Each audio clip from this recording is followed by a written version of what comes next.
How y'all doing today? My name is asdfsdfrrgvvbhhjj, and today we're going to be talking about elaboration likelihood model.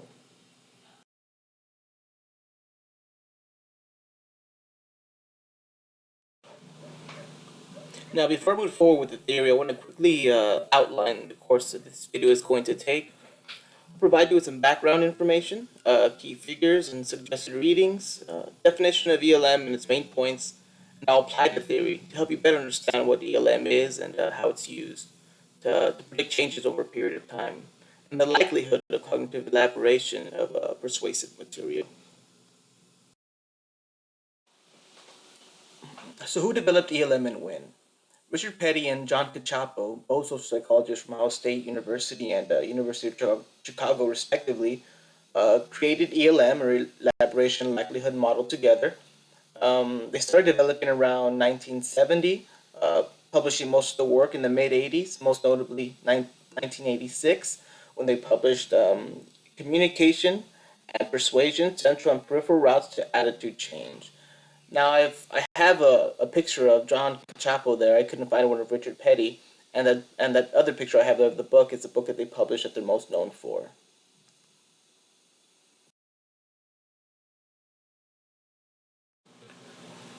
So basically, ELM is an objective dual process theory. It studies links between message processing, persuasive material, and attitude change over time. It uses two cognitive variables: message recipient's competence level or expertise, motivation or relevancy, and how that in turn determines effective message processing or elaboration. Now, for the central route, for high elaboration to happen, you have to have a high competency level and high motivation, which is part of the central route. If you don't have that, you're likely to use a peripheral route, which comes with low competency level and low motivation.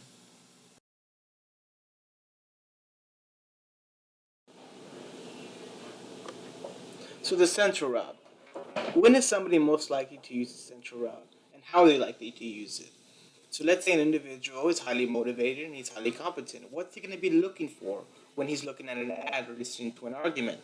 He might look for stats, features, critical reviews, and benefits, because these are all strong argument and issue relevant modes of persuasion.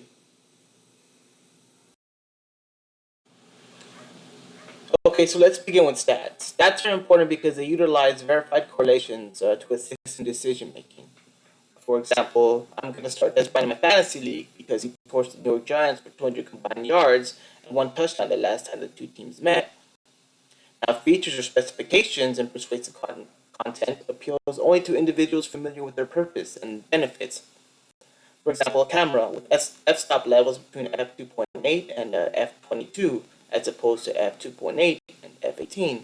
Unless you know a lot about cameras or took photography class lately, I mean, you really don't know what it means or its purpose or benefits of those numbers.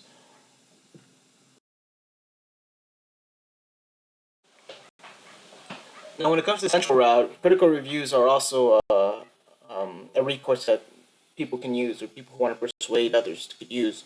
They're important because they provide knowledge from peers who have experience. Let's say, I mean, you have a car and it has you have constant issues with the transmission. I mean, you're going to put it up there, and if somebody who's interested in the reliability and durability of a car is going to look that up. Now, benefits.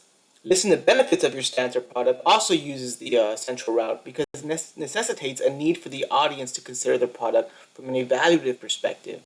Is this going to make things better? Is it going to make me better? Is it worth it? Things of that nature. Okay, so now let's focus on the peripheral route. Somebody's going to use the peripheral route in order to persuade or to process persuasive content. We'll be focusing on body language and presentation, repetition, mood, source credibility, and as moderating factors, basic drives and cultural influences. Now I'll be going into detail in the next few slides, like I did before, on what these all are and how they are portrayed in persuasive content.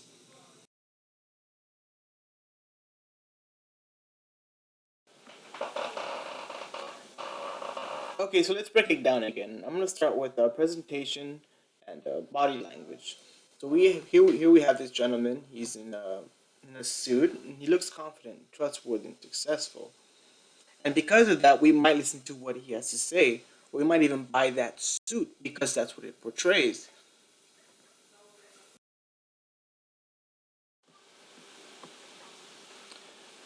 Now look at this slide. Repetition, color, and mood. Now if you look in the background, you see this advertisement. It's an advertisement for iPod. And you can see it's that the brand is continuously being repeated. iPod, iPod, and so is the logo. That would be repetition. The mood, they're dancing, they look happy. That would also be a form of peripheral cue.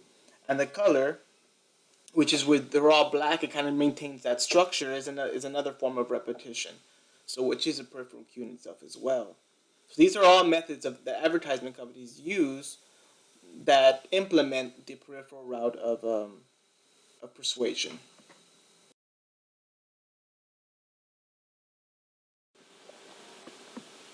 Okay, so let's put ELM to work. These are both ads, so they are inherently infused with persuasive content because they are trying to sell us their product or persuade us to purchase their product.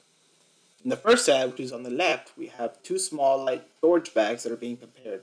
They are placed next to each other so the audience can compare the features of the bag and the benefits of those features: strength and stability, and no messy cleanup. The keywords are features and benefits, which, if you recall, are central routes of persuasion. Now, in the second ad,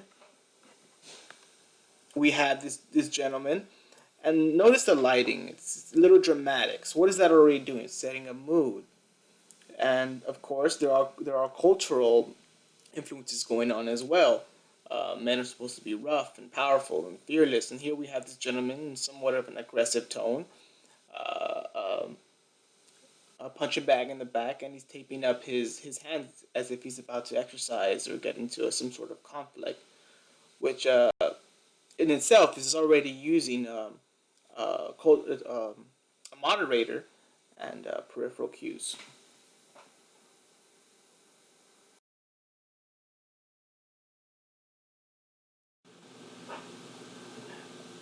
Okay, now that you can accurately ascertain the difference between peripheral cues and central route content, this graph shows whether you can predict attitude change over a period of time. With the central route elaboration is high, so attitude change is enduring.